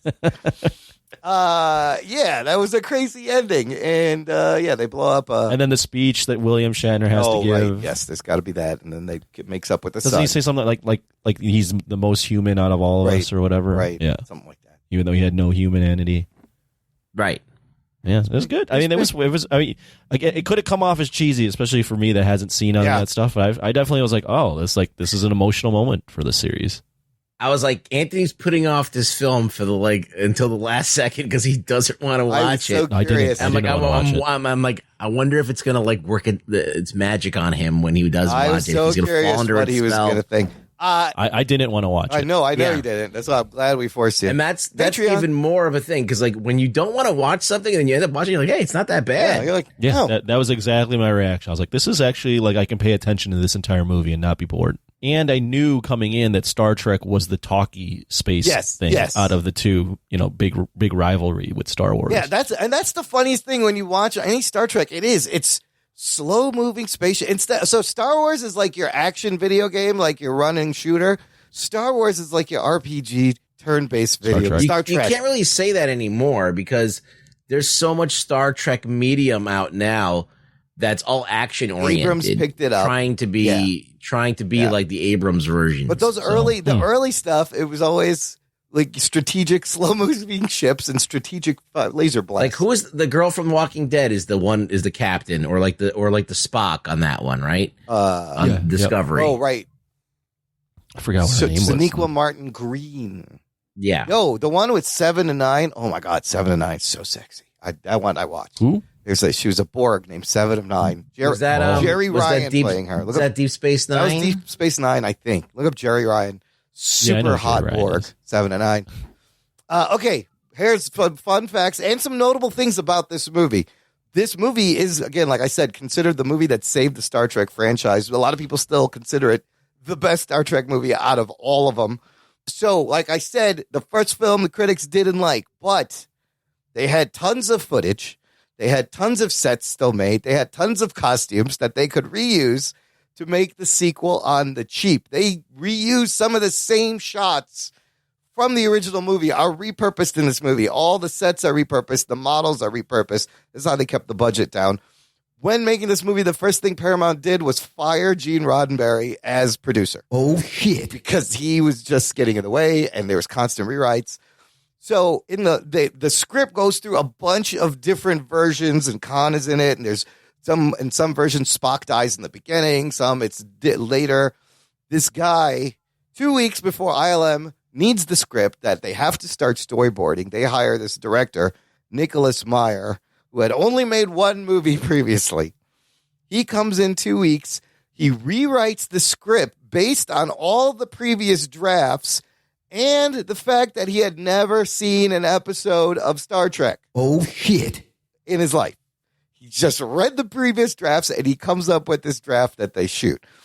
This movie is the first time a fully CGI rendered scene was used in a movie. There's 2 times they use a scene that's fully computer generated. This has never been done up until this point. It was always part of it, but it was never the whole thing. The 2 scenes are the opening and closing credits, the Starfield. It's like the most expensive opening credits ever at the time. Completely CGI. And then remember when they're talking about the Genesis device and there's a demonstration on screen and it shows like the world and it shows hit it and then the wave goes around the world and changes it. You guys remember that part? Yeah, that's all CG. That was fully CG. This effects were done by a division at Industrial Light and Magic that later on Steve Jobs buys for $5 million, takes them, and starts Pixar. Oh, shit. Because he was so impressed at this, what they did here. Nobody had ever done that. The music is done by James Horner. We all know James Horner, right? Legendary James Horner. This was his first fucking movie he ever did. They gave him 4 weeks to record the score, which is not a lot of time. But the music he made is used in many things. The score became huge, and it was used in a lot of movies. So this is James Horner's start. Here's the thing with Leonard Nimoy. Why there's not a lot of him in there. he didn't want to do the sequel. He was very hesitant. He only agreed to do it really late into production as a royalty dispute he was having with the studio got resolved. And then they threw him in very late. Spock's death was leaked before it came out, even back then. Oh, no. And fucking nerds were mad. And back then, all you could do was write letters. So the studio and Leonard Nimoy would get death threat letters in the mail. That's really all you had. Or you like start a fanzine and rant about it. So yeah, the death was leaked right before the opening scene where everybody dies in the Kobayashi Maru. They kind of added that as kind of a decoy to throw people off, but a lot of people knew. This is funny. The design of the Reliant, the other ship, the one that Khan's on, if you notice, it's kind of like an upside down version of your Enterprise ships where there's a main hull and then the wings go up and back, but this has it on the bottom. Reason being, the design was approved accidentally upside down. Oh, shit. And they just went with it. We're sticking with it. Yes. The guy looked at the thing upside down and approved it, and they're like, okay. But it helped them out because it was a way to distinguish the two ships. You know, they're clearly different. And it's so tiny, and the Enterprise is so big, I didn't understand why it couldn't outrun and outgun this fucking little ship. That didn't make any sense. But this movie also set the template for every Star Trek movie that came out later. They figured out action-heavy plot with a charismatic villain is like every fucking Star Trek. They actually remade The Wrath of Khan with the Next Generation cast, and they called it Nemesis. It's the same idea. Was that with the Borg then? No, it was just some guy that was a clone of Captain Jean-Luc Picard. I don't think I saw that one. Yeah, it's not that good.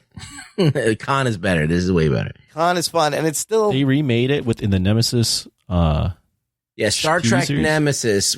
When Jean-Luc Picard and the whole Next Generation was popular, because they started doing movies with them, right? So the show was on. Then they actually did one called Star Trek Generations that had both Kirk and it was the crossover film. Yeah, where the two continuities meet, and then they did one. And so then basically handed it off to Picard to do the movies, and then one of the movies, I think it was like one of like. They had done 3 or 4 already, and they just like we're just going to do Khan Nemesis again. was the last one. So they make 6 movies about the original series. Then they make 4 movies about with the Next Generation cast, ending with Nemesis. And then the reboot, Anthony, is something called the Kelvin Timeline. Right. Because I was seeing that. It goes back, and Spock is in that first one. And so this is, are those movies in a split off timeline? Ruggs, does anybody know? Yeah, branches off. The J.J. Abrams ones it's a branch timeline. But they do acknowledge. I mean, Nimoy Spock is in there, one. right? Yeah. And then young Spock's in there, and he meets old Spock. Something. Yeah, that was a cool scene. Yeah. Spock is responsible for splitting the timeline. I will say that 2009 movie with what's his name, Chris Pine. The cast did an amazing job of feeling like the cast of the original movie. That was a great cast. He felt like a young Kirk. You know, all of them were cast really well. That first movie's pretty good. It's good. The other two were not as good. The Khan one, I was like, no, I prefer this version of Khan better. Like, even though Benedict Cumberbatch was a big badass in that one too, but it was just like so over the top, and I would prefer the simpler like submarine fight, like they did like here. Yeah, it's very nautical. Star Trek has always been like a nautical thing. You have the Khan, or they got the fucking nautical whistle. So it's like slow moving submarines. That Star Trek Beyond, that's the Justin Lin Fast and Furious one, right? That one. Yeah, that one was okay. That one had Idris Elba's in there. Yeah, I watched it. It's completely forgettable. Didn't really leave. Yeah, it was fine. It was. I didn't see that one. An impact. I do remember watching that, going, whatever. All right, well, Anthony, what would you rate Star Trek II: Wrath of Khan from 1982? I mean, it's a movie that definitely shows its age with some of the CGI, and it's although more action packed than I guess the first one in a lot of TV series, it's not like crazy action packed. That being said, it does have a nice charm. It's the villain is freaking wild. The guy just looks insane. Great. That shouldn't, as Rugboy said, that shouldn't work. But for some reason, the whole movie it does. shouldn't work. That's the crazy thing about this movie. Yeah, I mean that, and then the emotion at the end, and kind of the layers to the film of some of the subtext. I was pleasantly surprised. I thought it was very charming, and I enjoyed the film. So with that in mind, I'm going 7 out of 10. Oh, nice. Ruggs, what do you think this movie is? I think that it's very satisfying to watch. It hits all the buttons that you need in a Star Trek movie. And if you've never seen any Star Trek films and you're curious to watch one, this is probably a good one. Yeah, you could start and with if you like cheesy shit, it's going to give you a chuckle. You're going to be like, look at these guys' tits. They're great. Exactly. They're so shiny.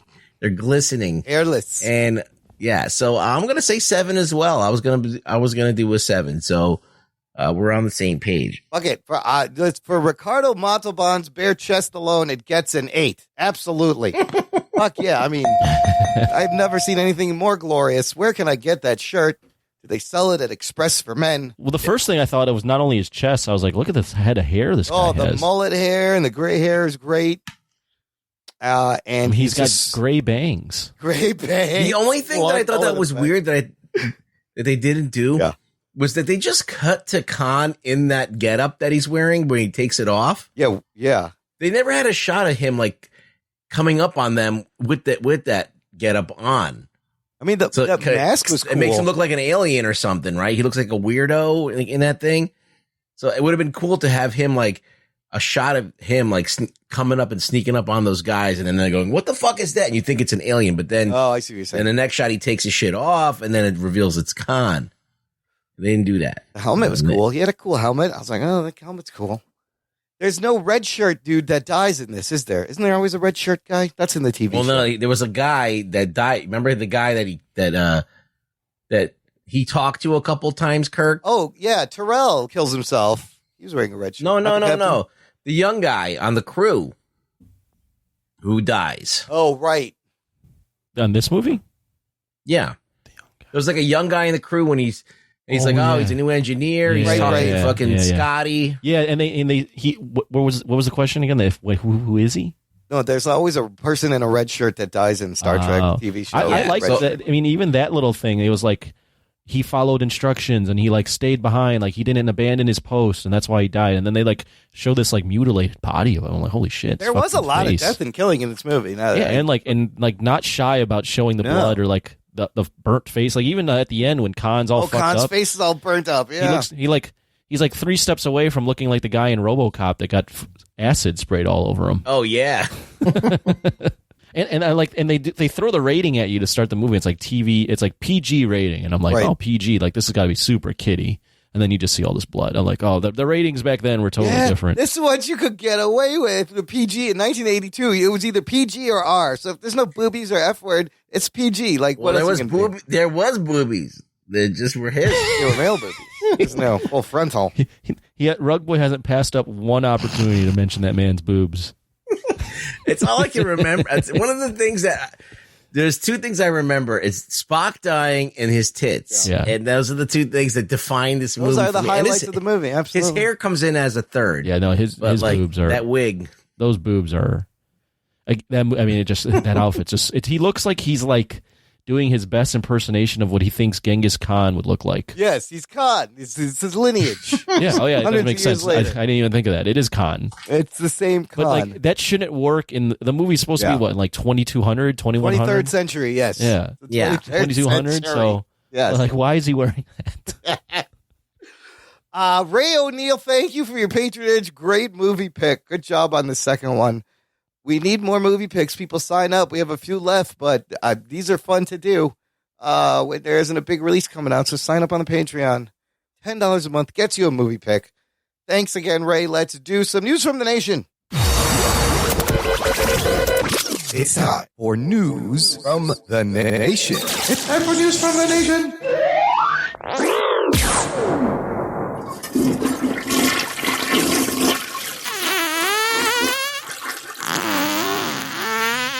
It stinks. It stinks. It stinks. All done? Yeah, I'm done. Every time Imran starts, you could hear he just like was part laughing before he starts his thing. He's like, This fart sounds are never not funny. I'm sorry. All in the groin. Fart sound going to get me every time. David Zika shared a link to the first official trailer for the live-action Cowboy Bebop TV show on Netflix. This is an adaptation of an anime show with the comment, odd, almost Wes Anderson vibe here. I don't know if it'll be good, but there's a lot of shit going on here. Did you guys get a chance to watch this trailer? Yeah. Ruggs, you know the source material. What do you think? This looks fucking great, by the way. I'm just going to start by saying that. It should be entertaining, and it looks like it's going to be interesting. They look like they spent some money on it. I'm down to watch it. Definite geek boner. I don't know if it's geek boner yet, but it's definitely worth investigating, I think. John Cho looks slick in this. If you want a comparison, it's on. The cartoon is on Netflix now with dubbing. When we get to what are we watching, I did actually watch the first couple of episodes. So gotta slide into that. Just because this trailer came out and then I brought up the Netflix and it was right there. And I was like, oh, they're 24-minute short episodes. Let me check it out. I kind of dig the fucking anime. It's a lot of fun. It's very violent. It's very adult. But in the trailer, you see like the red ship, the fucking corgi dog. It looks very faithful to the episodes I watched already. That got me excited. Anthony, what did you think of this? What do you make of this? Does it look fun? Yeah, I mean, it has kind of the like not so serious tone and the cymbal riffs the entire time. So it's like and then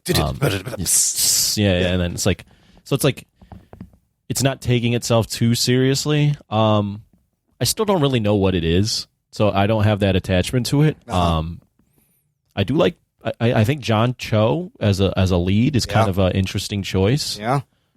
Is he in? Was this from anime? This is from a Japanese anime. Okay, so I guess the lead would be Asian. I mean, right? the anime people look like anime people. You can't. They don't really. They usually look like white people. Really. Yeah. Right. So yeah, I mean, looks fun. If there's enough hype behind it and everyone's saying it's good, I'll watch it. I mean, I was impressed because there's a lot of action in the show. And how many episodes? I don't know. It's probably going to be your usual 10. This comes out November 19th on Netflix, so in a couple weeks. I'm totally going to watch. Anthony, it's about a world. It's about bounty hunters, space bounty hunters, and them finding their bounty and kind of and there's tons of bounty hunters. Like on the show, there's a TV show about fugitives just for bounty hunters because there's like 3,000 bounty hunters. So the red ship he flies is right from the cartoon, and that little corgi is part of the story. So it looks great. I was pretty excited. I gave me geek boner. Yeah, I mean, if you could always throw the first episode of the anime on and see if you like the tone. It's like, it's action packed. It's got femme fatales. It's kind of like doing this thing where it's got like a noir-esque feel to it, but it's also kind of fun. So. Yeah. That's so let's just go into what are we watching? I watched Cowboy Bebop in preparation of the show. Anthony, have you watched anything? I watched one episode. First off, I've been watching the Chicago Bulls. So I'm going to give a shout out to the Chicago Bulls because they are playing very well. So watching a lot of sports. Nice. But other than the sports, I did go to the Bears game the other day. They suck. That wasn't fun. But things that you would actually care about, I did end up watching the movies that made us. I watched one episode. I watched the RoboCop episode. Oh, isn't that a great? Oh, I also watched that as well. Isn't that a great show? Those are great stories. Yeah. What's his name? Peter Weller.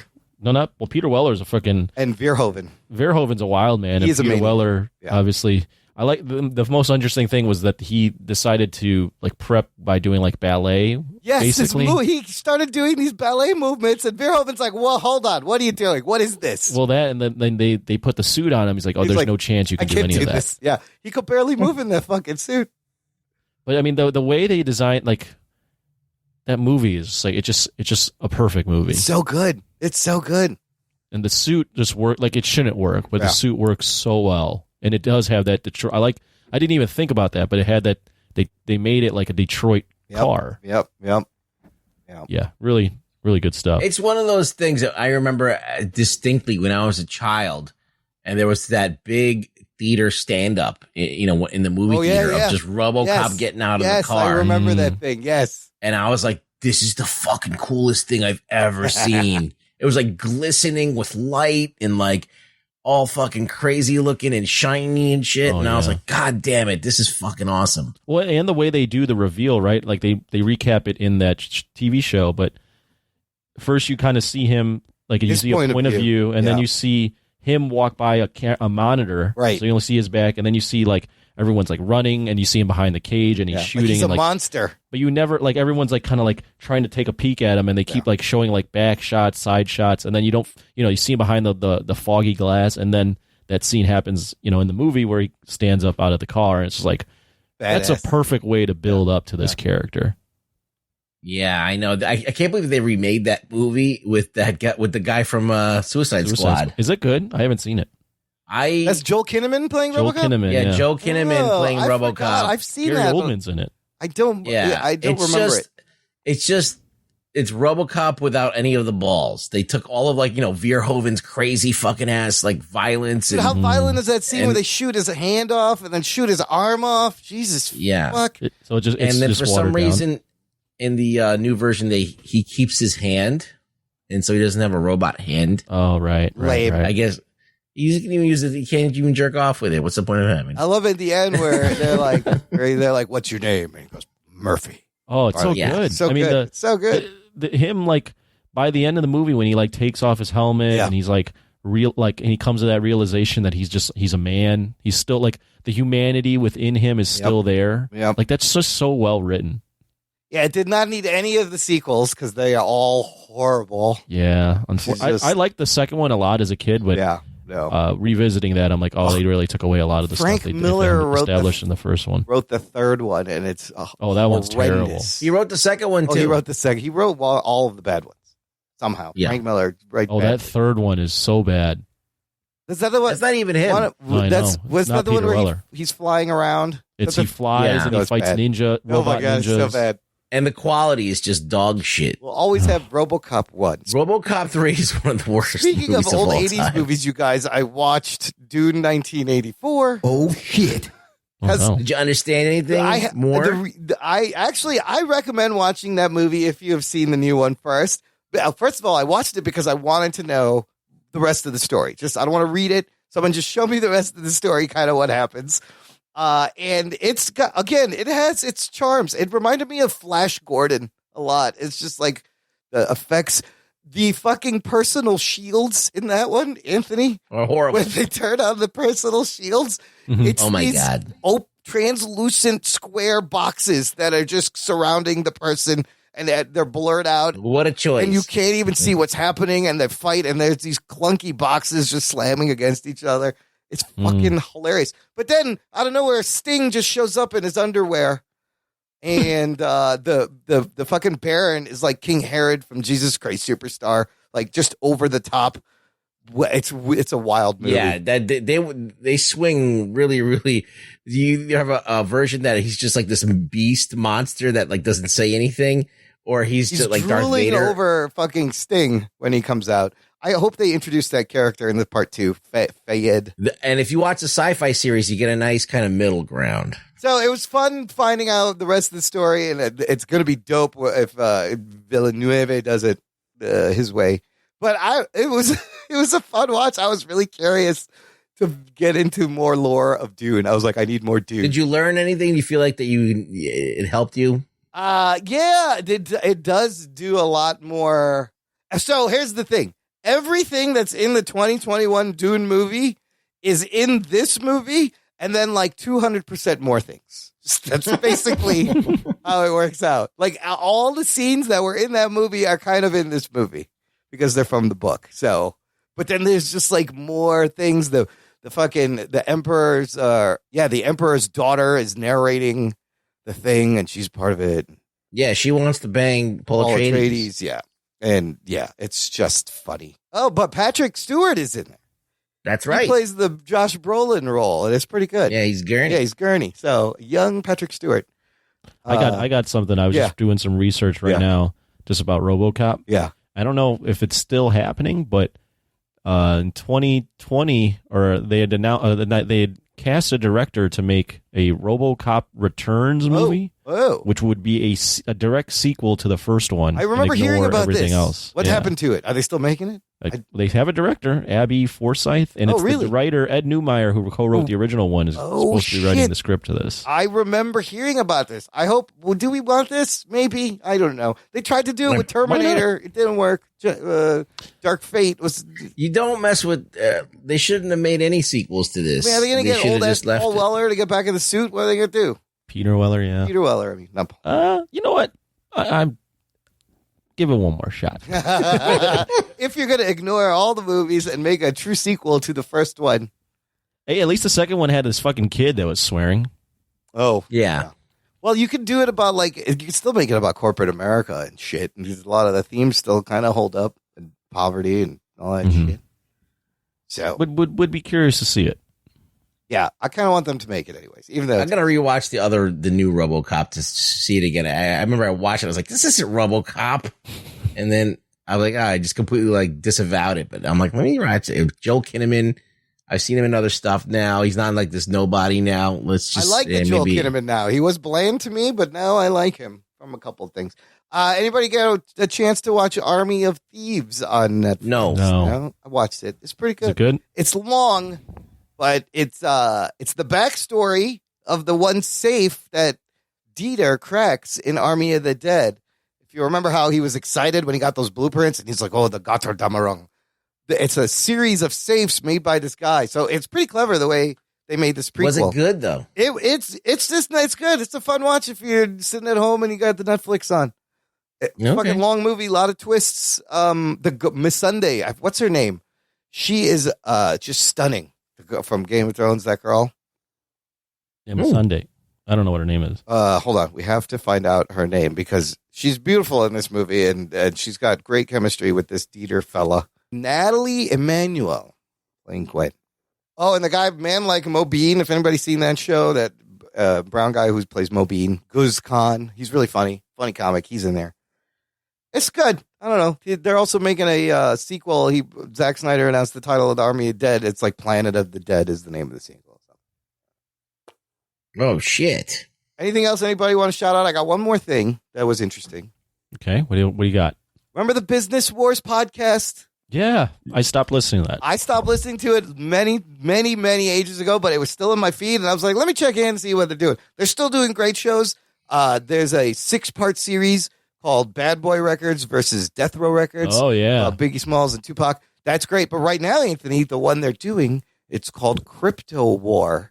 Oh. And it's about the birth of the cryptocurrency 13 years ago and Satoshi Nakamoto and the first software to generate, to mine coins and how everything started and Coinbase. What is the business war against that one? So it's basically, he's just detailing the rise of the different coins crypto. and crypto and the whole industry and Mt. Gox and how it was first used on Silk Road. What did you say that again? Mt. Cox? Mt. Gox was the website. Gotcha. Oh, Jesus. No, but Christ, obviously, Imran. What are you Mount trying Cox, to get us to go? Imran's trying to mount all the Gox he can. Mount Charlie Cox. Mount Cox.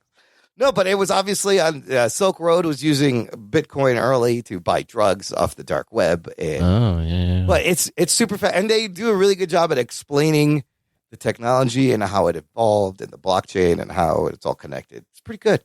So I'm enjoying that. I'm just not in my car enough to listen to podcasts anymore, but if I jump in the car, I might throw it on. Still rocking. All right, well, that's it. Again, go watch The Eternals this week. Sign up for Patreon. We'll have instant reactions.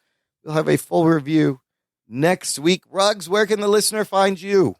You can find me on Twitter at ReallyRugBoy, where I'll be arguing with people about Dune.